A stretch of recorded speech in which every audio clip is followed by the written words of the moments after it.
जनाबाई श्री नामदेव जी के घर पर रहती थी। नामदेव एक महाराष्ट्र के बहुत बड़े संत हुए, तो नामदेव जी के यहां रहती थी। पूरे दिन तो नामदेव जी के घर में सेवा करती थी। बहुत ध्यान से सुनिएगा सब लोग, इधर देख के सुनो।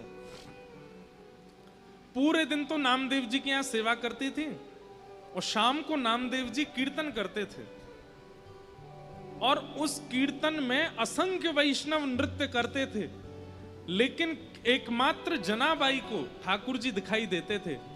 नामदेव जी जब कीर्तन करते तो ठाकुर जी नाचते हुए आते थे और खूब जोर से नाचते थे। कहते हैं श्री जनाबाई मंदिर नहीं जाती थी, तो नामदेव जी ने एक दिन टोका, ए जना तू मंदिर क्यों नहीं जाती? बोले मंदिर वो जाएं जिनको ठाकुर जी बाहर नहीं मिलते, मुझसे तो रोज मिलने आते हैं। आप जब शाम को कीर्तन करते हो इतने सारे वैष्णव आते हैं, तब बीच में पीतांबरी पहन करके विठोबा भी आते हैं, विठल भी आते हैं और आके नृत्य करते हैं। तो सब लोग सोचते थे छोटी लाली है ऐसी बात बनाती है, लेकिन ये वास्तविकता थी। ठाकुर जी आते थे, रोज नाचते थे। एक बार एकादशी थी, बहुत भीड़ लगती है पंडरीनाथ भगवान के दर्शन की एकादशी के दिन। तो जनाबाई आज नामदेव जी से क्या बोली, आज एकादशी है। बोले तो और दिन से आज कीर्तन थोड़ा कम कीजिएगा।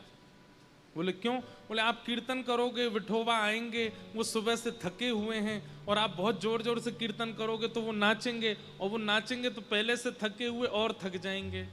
इसलिए मेरी प्रार्थना आज कीर्तन कम करना। तो सब लोग कहते, बोले अरे जना तू कैसी बात करती है, बल्कि आज तो एकादशी, आज तो और दिन से ज्यादा कीर्तन होगा। तो जनाबाई रोती थी, चरण पकड़ लेती थी। बोले मैं आपके हाथ जोड़ रही हूं, आज कीर्तन कम करना, नहीं तो विठोबा के पांव में दर्द हो जाएगा। लेकिन कौन माने, जब तरंग आती है कीर्तन में तो सब नाचते हैं और जोर जोर से नृत्य होने लगा। इतने में ठाकुर जी आ गए, तो जनाबाई सबके पास जा जा करके बोले मत नाचो, बैठो, आप नाचोगे तो विठोबा भी नाचेगा और उसके पांव में दर्द हो जाएगा, बैठो बैठो। सबको बैठाती। ठाकुर जी बोले ए जना तू सबको बैठा मत, नाचने दे। बोले आपके पांव में दर्द हो जाएगा, आप थके हो सुबह से। तो ठाकुर जी कहते तू चिंता मत कर, ये जब सब चले जाएंगे मैं तेरे से पांव दबाने आ जाऊंगा, तू मेरे पांव दबा लियो। तब भी जनाबाई कोने में बैठी बैठी रोती रहती, और जब खूब जोर से मृदंग बजती तो कान पे हाथ धर लेती। बोले आज इतनी तेज मत बजाओ, वो देखो कितनी जोर से उछल रहे हैं विठल।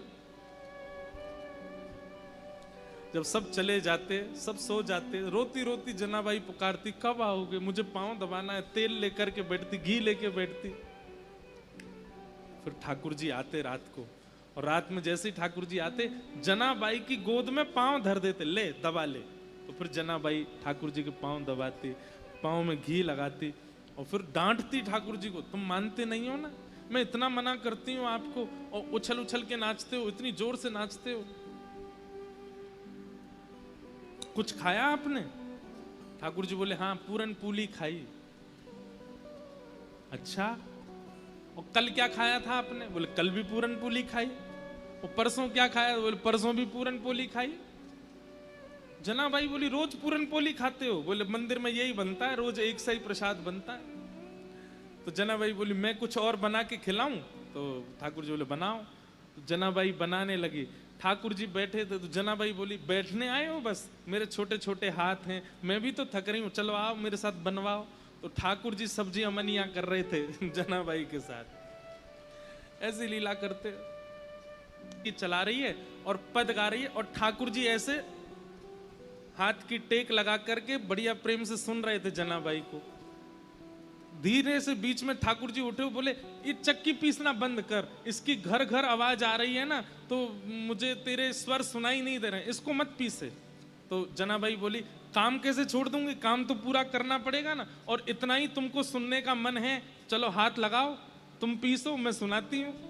ठाकुर जी बोले ठीक है मैं पीसता हूँ। ठाकुर जी पीसने बैठे चक्की। बोले तू गा के सुना। आभूषण पहन के गए थे, वो आभूषण चक्की से टकरा रहे थे, तो उनमें से आवाज आ रही थी। तो जनाबाई नहीं गा पा रही थी, तो जनाबाई बोली मैंने चक्की छोड़ी तो क्या आप भी कम हल्ला नहीं कर रहे? इतना सारा गहना पहन के आते हो, छम छम छम छम आवाज करते हैं ये सब, इनको उतार दो। तो ठाकुर जी ने सारे गहने उतार करके वहीं धर दिए और प्रेम से चक्की पीसने लगे। जनाबाई गाने लगी। सुनते सुनते पद इतने में ही मंगला के घंटे घड़ियाल बजने लगे मंदिर में।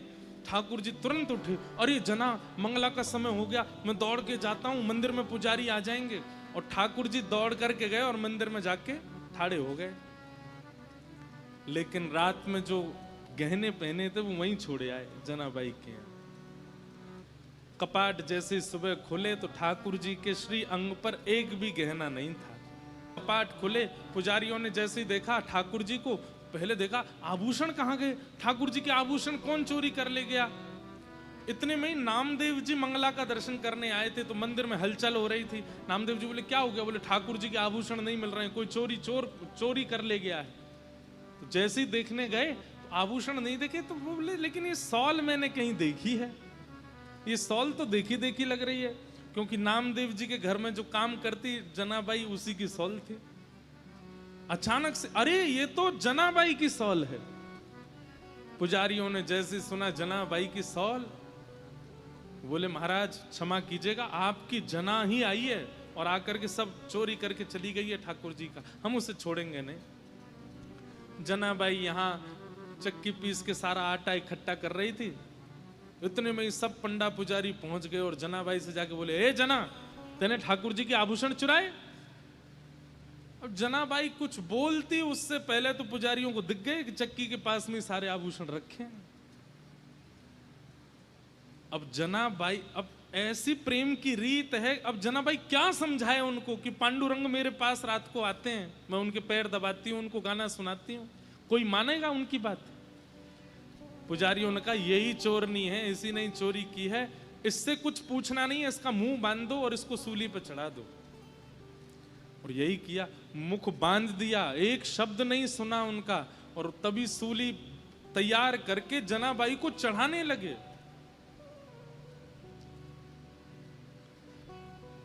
तो एक पुजारी जी बोले, ए जना तेरी कोई अंतिम इच्छा है? तो फिर से जनाबाई ने एक मराठी में फिर एक कीर्तन गाया ठाकुर जी को टोकते हुए।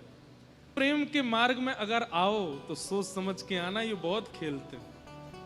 आज मैं ऐसी स्थिति में लाके खड़ी कर दी हूं, कहां रात में आ करके मेरे साथ में खेलते हैं, मेरे साथ भोजन करते हैं, मेरे पद सुनते हैं, और अब मुझ पर ही चोरी का इल्जाम लगा के सूली पे चढ़वा रहे हैं और खुद मंदिर में अपनी पूजा करवा रहे हैं, देखने तक नहीं आ रहे मेरी ओर। अरे संसार के लोगों, वैसे प्रेम करना हो तो इनसे ही करना, लेकिन इनसे प्रेम करो तो बड़े सोच समझ के करना, ये खेलते बहुत है। ये उस मराठी पद का ये भाव है। और जनाबाई सब पुजारियों के आगे बोली, मैं सफाई नहीं देना चाहती, मैं क्या बताऊं आपको कि मेरे साथ क्या हुआ, मैं बस उन स्मृतियों को हृदय में धारण कर लेती हूं जो पांडुरंग ने मुझे दिए हैं, और उनके साथ में जाना मंजूर समझूंगी। और सूली पर चढ़ा दिया। जैसे ही सूली उनके गले में लटकाई और पीछे से उसको कस करके बस खींचने ही वाले थे, इतने में ही पांडुरंग भगवान क्रोधित हो गए, और जो सूली का जो फंदा था वो तुरंत रस्सी से जल बन गया, पानी बन गया, और पानी बन करके अदृश्य हो गया। जैसे ही अदृश्य हुआ, श्री नामदेव जी महाराज तुरंत पहुंचे। उन्होंने जाकर के सब पुजारियों से कहा, बोले पांडुरंग भगवान बड़े क्रोध में हैं, मंदिर में भी बड़े क्रोध में दिखाई दे रहे हैं, वे जनाबाई को ये दंड नहीं दिलवाना चाहते, निश्चित ही कोई अंतरंग लीला है। अरे इतने घेराबंदी में ठाकुर जी रहते हैं, ये छोटी सी लाली कैसे चली जाएगी अंदर, तुमने सोचा? अरे तो ये आभूषण यहां कैसे आ गए? बोले तुम ये सोच सकते हो कि ये छोटी सी बालिका ताला तोड़ के भीतर जा सकती है, ये क्यों नहीं सोच सकते कि वो परब्रह्म भगवान इसके पास आए होंगे और अपने आभूषण छोड़ के चले गए होंगे? ये विचार क्यों नहीं करते हो? बड़ी हताश होगी। सबने क्षमा मांगी, लेकिन जनाबाई बोली नहीं, अब पांडुरंग मुझे बुला रहे हैं और मैं जा रही हूं। और तुरंत वहां से निकली, पीछे लोग भागे, लेकिन फिर वो दिखाई नहीं दी। ठाकुर जी उनको लेकर के प्रस्थान कर गए।